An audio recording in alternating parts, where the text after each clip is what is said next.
Hi, everybody. It is currently, I believe, like 2 o'clock in the morning.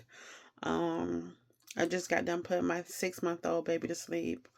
Everybody in my house is asleep, and I'm getting tired. But I feel like this is the only time that I'm going to get peace and quiet to be able to make the video that I want to make. As you know, this past weekend was Mother's Day. And for me, I think about my mother all the time. And you know, um,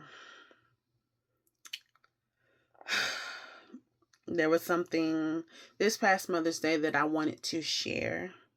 How I deal with my grief when it comes to my mother, I feel like it's a little different. It's a little different for me. It's a little different for me and how it works in my mind.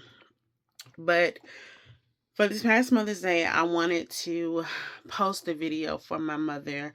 I wanted to share something, but I didn't get able to.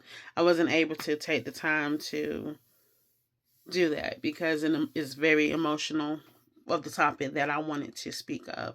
And I don't want it to make it all dragged out or very long or go into great details. I just wanted to share something that I believe that my mother would most definitely have shared with I believe that my mother would most definitely have shared with anybody in order to help them and if they're going through something in their life. I most definitely truly believe that my mother would most definitely be a voice. She will most definitely be an advocate on the topic that I'm about to discuss. I believe by me sharing this is a way for me to deal with my grief when it comes to my mother. My mother. This topic is very sensitive to me and is very, I feel like, personal to me. That's why it took me so long to be able to talk myself into wanting to share this. And I feel like by me sharing this, hopefully it will help somebody. It will. Um, I most definitely feel like everybody does not get second chances. You have people in life and they get multiple chances in life. Some people get one chance, some people get no chances in life. So when you're running around here taking your life for granted, you may think you have all the time in the world and you don't. Okay, so in early 2000, my mother had a mommy makeover. She had a mommy makeover and she had weight loss surgery. I remember when she got the news for the weight loss surgery, I remember us being super happy, super excited. Um, and in a way, it did change my mom's life. It did change my mom's. I just need everybody to please bear with me. I'm getting sleepy, but I feel like this is my only opportunity to make this video in peace without any of my kids or my husband interrupting me. But I would like to say, please bear with me. So in 2000, in early 2000, my mother had a weight loss surgery followed by a mommy makeover, as she should. My mom had gave birth to 3 kids, and it was time for her, to do her own thing. But in 2007, my mother would reveal to me that she needed to be on pain medication. She revealed this to me in 2007. And before my mother even told me this, I could also, kind of tell that something was going on, like something was not up. But she eventually ended up telling me that she was on pain medication, and for years it affected my mom a lot. It affected my mom in a lot of ways that a lot of people did not know. But for me, I was always with my mother. I was with my mother so much that my high school years, I barely even attended school and I barely even graduated high school, which I did graduate high school, but that almost didn't happen at all. That didn't almost happen at all because I had missed so much of my high school years um due to this matter. So like I said, with my mom being on pain medication, it affected her in many ways that a lot of people did not know. And one thing about it, my mom was still able to take care of me, my siblings. We never went without. My mom was always that family member that people can call and ask for help. So a lot of people did not know. If a lot of people did not know what my mom was truly going through. Only really everybody in our household, and of course me, because I was always with my mother.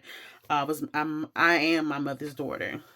But over the years, like I said, it affected my mom in many ways that a lot of people did not know. It affected her so much. It affected, I'm going to say, me and her so much that eventually I ended up leaving home. I ended up leaving home and I stopped speaking to both of my parents for 3 months. When I went without speaking to my parents for 3 months, the first conversation that I had with my mother, because I had felt like things was getting dark.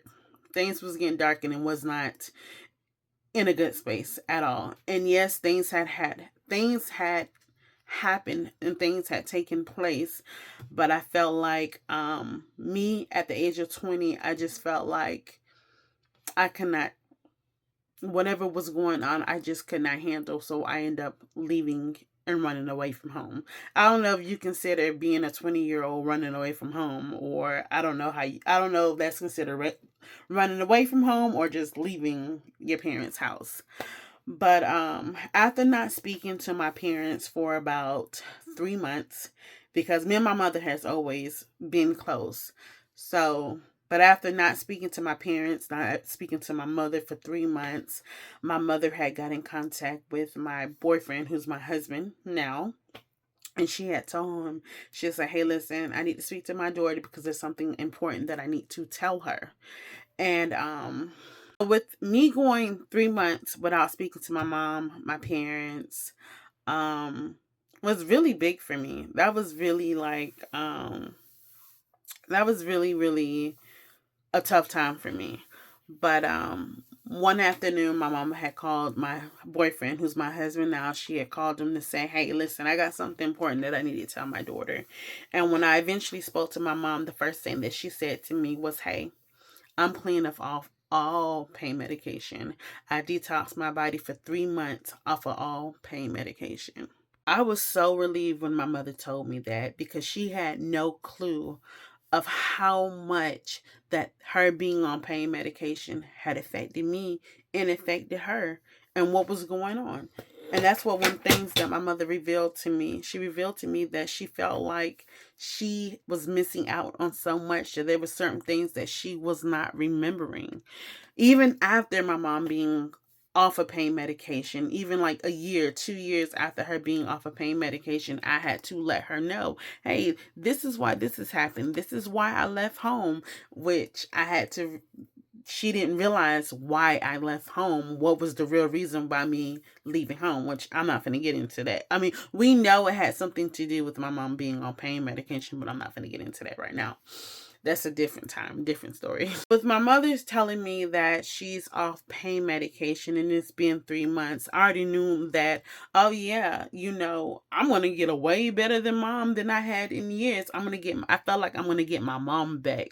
That's what I felt like. I felt like I'm going to get my mom back. That's what I felt like when she told me that. When she told me that over the phone, I was like, "Oh my God, mom, I'm so proud of you. I'm so proud of you, mommy." And I'm just like, I couldn't even process what the hell I was saying. And I'm like, because it took me a while to realize, wait a minute, my mom can be off pain medication, which that was a whole thing that I had to deal with. You mean to tell me my mom she don't have to be on pain medication no more? She weaned herself. She detoxed her own self off pain medication. But the thing is, just 8 months, I'm going to say 8 or 9 months after my mother being clean of all opioids, she started experiencing chest pain in her chest. When my mother eventually ended up having a biopsy, it came back that my mom had cancer. On the eve of my 21st birthday is when I found out that my mother had been diagnosed with cancer.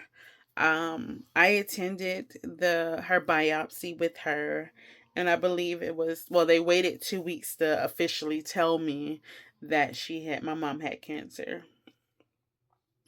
Um, So I guess the moral of this is, if you are going through something and if you want to make a change in your life so you can be the best version of yourself, please don't wait.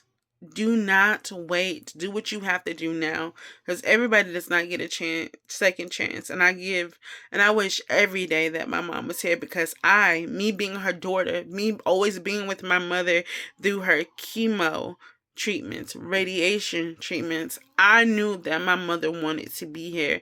And how I deal with my grief sometimes is just like, what if my mom never had that?